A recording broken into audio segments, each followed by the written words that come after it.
Mga kapatid sa pananampalatayang Islam, pinapayuhan ko kayo, gayon din ang aking sarili na katakutan si Allah dahil sinabi niya sa kanyang dakilang aklat, o mga nanampalataya, katakutan ninyo si Allah subhanahu wa ta'ala ng tunay na pagkatakot at huwag kayong mamamatay liban na lamang na kayo ay mga Muslim.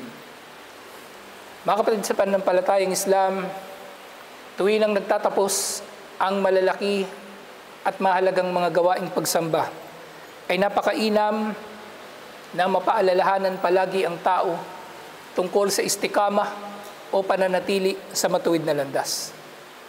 Dahil tunay ng tao, siya ay mayroong kaluluwa o mayroong sarili na bumubulong sa kanya ng kung ano-ano at nagbibigay sa kanya ng iba't ibang mga ideya na siya ay banal, na siya ay tanggap ni Allah o kaya siya ay karapat-dapat na sa paraiso, na nagiging dahilan na siya ay nasasadlak sa huwad na kabanalan. Mga kapatid sa pananampalatayang Islam, ang mainam para sa tao kapag natatapos niyang Ramadan o anumang gawaing pagsamba, malaki man o maliit, siya ay hihingi ng tawad kay Allah subhanahu wa ta'ala sa anumang mga pagkukulang na nagagawa niya. Kaya nga ang ating pag-aayuno ay winawakasan natin sa pamagitan ng Zakatul Fitr bilang kabayaran sa anumang ating mga pagkukulang. Gayun din, tuwing nang natatapos tayo magsala, ang una nating sinasabi ay Astaghfirullah. Patawarin mo ako, Allah. Hindi tayo nagsasabi ng Alhamdulillah muna o ano paman. Ang isinabatas ay ang paghingi natin ng tawad kay Allah subhanahu wa ta'ala. Dahil ang marapat nga sa tao ay ang manatili sa matuwid na landas. Matuwid na landas na siyang pangunahing diwa ng sura o kabanata na nire-recite natin sa Quran, sa ating mga sala, sa Suratul Fatiha. Sa Suratul Fatiha, hindi tayo inutusan ni Allah na humiling ng pagkain, trabaho, o ano pa mang mga material na biyaya. Ang kanyang sinabi o itinuro sa atin na hilingin, Ihdinas siratal mustaqim. Gabayan mo kami, O Allah, tungo sa matuwid na landas. At totoo ito. Dahil walang saysay para sa sino man ang anumang makakamit niya dito sa dunya kung wala naman siya sa matuwid na landas ni Allah subhanahu wa ta'ala. At wala ring saysay ang pagiging matuwid ni naman kung hindi naman niya ito ipagpapatuloy. Halimbawa, magiging matuwid siya sa ilang bahagi ng kanyang buhay, subalit sa iba pang mga bahagi ng kanyang buhay sa panahon na siya lalong-lalo na ay malapit ng mamatay, siya ay lilihis. Ito ay isang sakuna na maaring magdudulot na mawalan ng saysay ang lahat ng kanyang pagpapakamatuwid o pagsisikap sa relihiyon. Kaya nga, marapat sa tao na makilala ang istikama o ang pananatili sa matuwid na landas. At pagsisikapan niya ito sa abot ng kanyang makakaya, insyaAllah. Ang sinasabi nga ng mga scholar, al-istikamatu hiya sulukus siratul mustaqim. Ito ang pagtahak sa matuwid na landas. Landas na matuwid, na nalalaman natin na ito ay matuwid ayon sa pamantayan ng relihiyon na ito.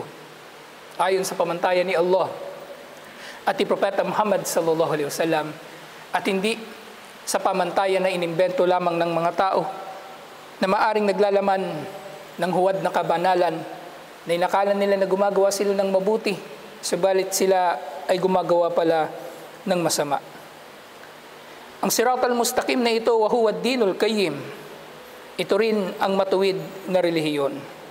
Min gayri milin anhu, yumnatan wa yusratan.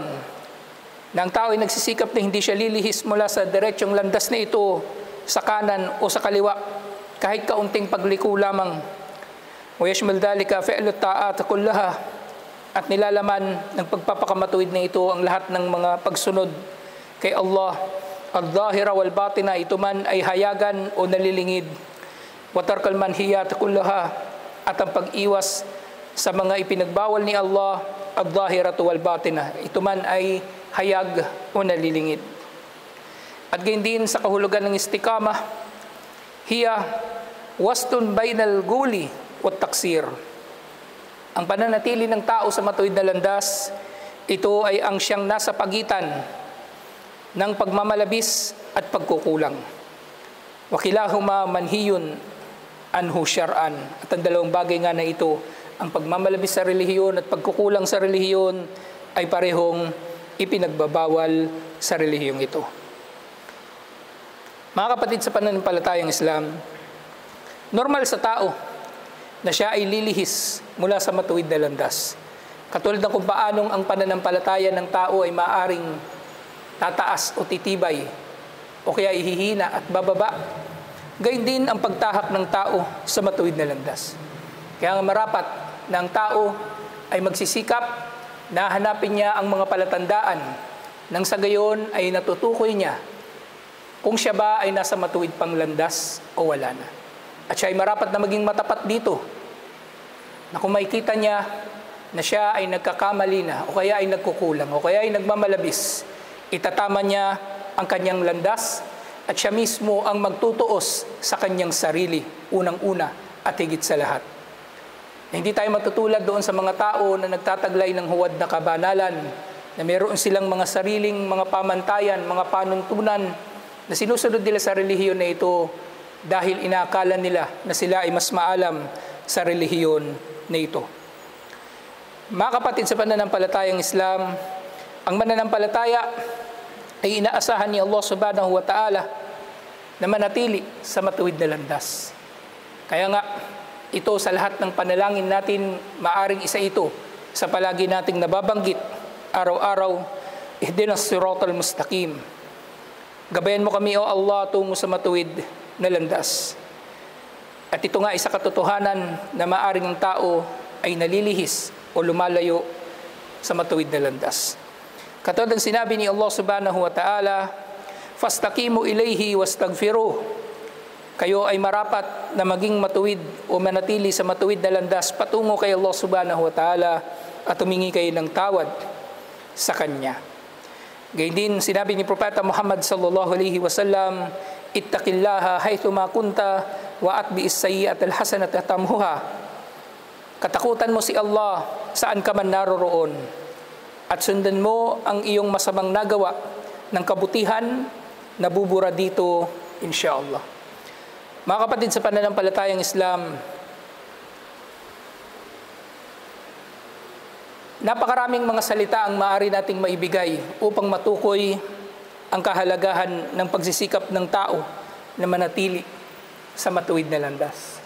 Subalit ang mga scholar ay nagbuod dito sa ilang mga kahalagahan nito. Ang unang-una, annaha fi hakikatiha tahqiqul ubudiyah.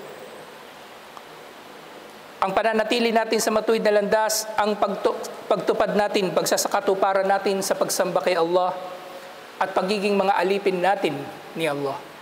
Ng tao, sa kanyang pagsisikap na magpakamatuwid, siya ay nagsisikap na sumamba kay Allah na hindi niya iniisip na ang kanyang pagsamba kay Allah ay para sa kapakanan ni Allah, waliyadu billah, at iba't iba pang mga maling damdamin na maaring napupulot ng mga tao, lalong-lalo na sa mga hindi mananampalataya. Ang tao na nagpapakamatuwid, siya ang tunay na tumutupad sa tauhidul uluhiyah ni Allah subhanahu wa ta'ala, na walang marapat sambahin liban kay Allah at si Allah ay marapat lamang na sambahin sa paraan na nagugustuhan niya. Isa pang kahalagahan ng istiqama, sinasabi ng mga scholar, anna Allah ta'ala qad amara rasulahu sallallahu alaihi wasallam bitahqiqihi. Si Propeta Muhammad sallallahu alaihi wasallam ay inutusan ni Allah subhanahu wa ta'ala na fastaqim kama umirta wa man taba ma'aka. Marapat kang manatili sa matuwid na landas katulad ng kung paano kang pinag-utusan at gayon din ang mga nagbabalik loob kasama mo. Gayon din ang mga mananampalataya, sila ay marapat na sikapin ang manatili sa matuwid na landas. At gayon din, sinasabi ng ating mga scholar, ang isa pang hadith na sinabi ni Propeta Muhammad sallallahu alaihi wasallam nang nanghingi sa kanya ng payo ang isang sahaba. Sinabi niya, kulli fil islami qawlan la as'alu anhu ahadan gairak. Sabihin mo sa akin ng isang bagay sa Islam na hindi ko na ito itatanong sa sino paliban sa iyo. At sinabi ni Propeta Muhammad sallallahu alaihi wasallam kay Sufyan bin Abdullah al-Thaqafi, Kul amantu billahi fastaqim. Sabihin mo, ako ay nananampalataya kay Allah at manatili ka sa matuwid na landas, insyaAllah. Mga kapatid sa pananampalatayang Islam, merong ilang mga tinukoy ang ating mga scholar na dahilan kung paanong makakamit ng tao ang istikama o pagpapakamatuwid sa relihiyon, insyaAllah. Una nilang nabanggit, iradatullahi lihadal abd al-hidayah. Ito ay ang naisin ni Allah para sa kanyang alipin ang gabay, na ito ay mananatili sa matuwid na landas. Nang ibig sabihin nito, marapat na ang tao ay gagawin niya ang kanyang sarili na karapat-dapat sa gabay ni Allah. Gawin niya ang kanyang sarili na karapat-dapat sa pagiging matuwid sa relihiyon at gagabayan nga siya ni Allah subhanahu wa ta'ala. Lahat ng bagay ay tinatakda ni Allah sa pamagitan ng kanyang kaalaman at pagkatapos ay sa pamagitan ng kanyang kagustuhan at pagkatapos ay itatala niya ang mga bagay na ito at pagkatapos ay lilikhain niya ang mga nilikha upang tuparin na lamang nila ang nalaman ni Allah at pinahintulutan ni Allah na mangyayari o gagawin nila. Gawin natin karapat-dapat ang ating mga sarili sa gabay sa pamagitan ng pagsisikap dito, insyaAllah. Isa pang dahilan upang magkamit ng istikama o pagiging matuwid sa relihiyon, insyaAllah, ang ikhlas. Ang ikhlas, ito ang ugat ng lahat ng mabubuting bagay. Ang ikhlas, ang ugat ng mabuting paniniwala, mabuting pananalita, mabuting gawain, at ito ay magtataboy sa anumang uri ng kabalintunaan sa katauhan ng tao sa kanyang huwad na kabanalan, pagpapanggap at iba't iba pang masasamang ugali, katulad ng pagtakwil sa kaisahan ni Allah subhanahu wa ta'ala o kaya ang pagkakaroon niya ng negatibong mga damdamin laban kay Allah sa kanyang sugo sa mga mananampalataya at sa lahat ng pinahalagahan ng relihiyon na ito.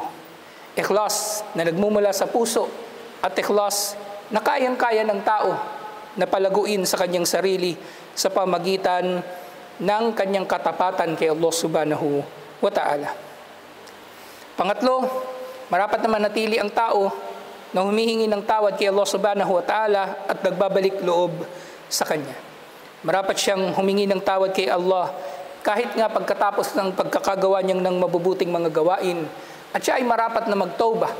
Kahit sa kasalanan na paulit-ulit niyang nagagawa, siya ay meron pa ring karapatan sa pagbabalik loob at siya ay meron pa ring obligasyon sa pagbabalik loob.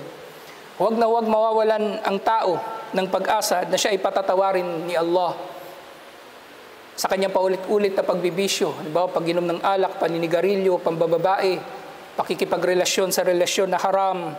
Marapat na ang tao ay hindi nawawalan ng pag-asa sa dalawang bagay na ito, ang paghingi ng tawad kay Allah at ang pagbabalik loob sa Kanya. Pang-apat, muhasabatun nafs. Ito ay ang palagiang pagtutuos ng tao sa kanyang sarili. Na syempre, ito ay magsisimula nga sa ikhlas. Dahil kung hindi ka matapat sa iyong pagtutuos sa iyong sarili, lolokohin mo lang ang iyong sarili sa pag-aakala na ikaw ay naging matuwid, samantalang hindi ka naman naging matuwid. Kaya, marapat na ang tao ay magtutuos palagi sa kanyang sarili.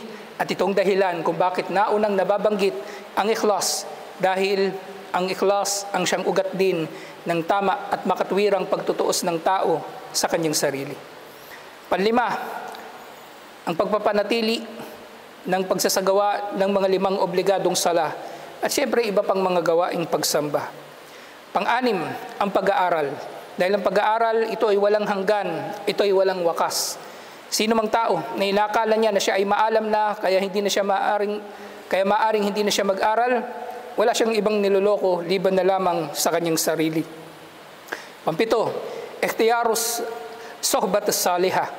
Ang pagsama mo sa matutuwid na mga kasama, insyaAllah. Siyempre, mangangahulugan din ito na layuan mo ang masasamang mga kasama, insyaAllah.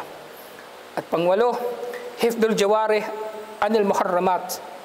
Ang pangingilag mo o pangangalaga mo sa iyong katawan laban sa mga ipinagbabawal. Na iingatan mo ang iyong mata na makakita ito ng haram, ang iyong tenga na makarinig ng haram, ang iyong bibig na magsalita ng haram, ang iyong puso na magkaroon ito ng mga damdamin na haram at iba't iba pang mga bagay. At pangsyam, panghuli, Ma'rifatu khutuwati syaitan lil hadri minha. Ang makilala mo ang mga plano at mga hakbang ni Satanas na dahil dito ay inililigaw niya ang mga Muslim.